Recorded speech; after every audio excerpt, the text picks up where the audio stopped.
এদিকে লুটপাট আর তাণ্ডবের খবরে পর্যটক হারিয়েছে সিলেটের অন্যতম পর্যটন কেন্দ্র সাদা পাথর। শুক্রবার ছুটির দিনেও পর্যটক সমাগম ছিল একেবারে কম।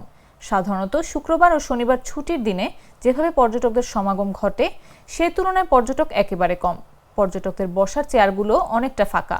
সাদা পাথর ঘাট সূত্রে জানা গেছে, সাধারণত ছুটির দিনে 160টি নৌকা গড়ে 12 থেকে 15টি ট্রিপ দিয়ে থাকে, কিন্তু এদিন পর্যটক কম আসায় কেউই গড়ে 5টির বেশি ট্রিপ দিতে পারেনি। সাদা পাথর পর্যটন কেন্দ্র সংশ্লিষ্ট ব্যবসায়ী ও স্থানীয়দের দাবি, অন্যান্য ছুটির দিনের তুলনায় শুক্রবার 3 ভাগের 1 ভাগ পর্যটকের সমাগমও ঘটেনি। বিশেষ করে শুক্রবার ছুটির দিন হিসেবে পর্যটক সমাগম ছিল প্রত্যাশার চেয়ে অনেক কম। অবশ্য ঢাকা সিলেট মহাসড়কে দীর্ঘ যানজট ও ভোগান্তির কারণে অনেক পর্যটক সিলেটে আসছে না বলেও জানিয়েছেন পর্যটন ব্যবসায়ীরা। এর বাইরে দেশের সার্বিক পরিস্থিতি বিবেচনা করেও অনেক পর্যটক এই মৌসুমে সিলেট আসছেন না।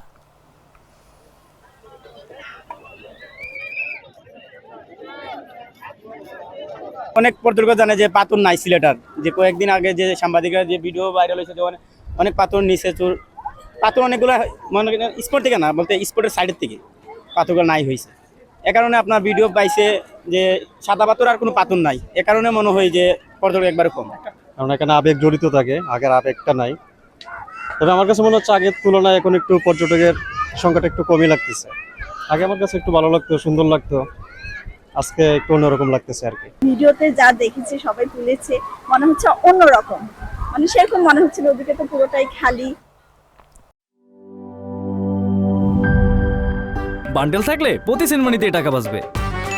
বিকাশ সেনমানি বান্ডেল কিনে জিতুন প্রতি লেনদেনে।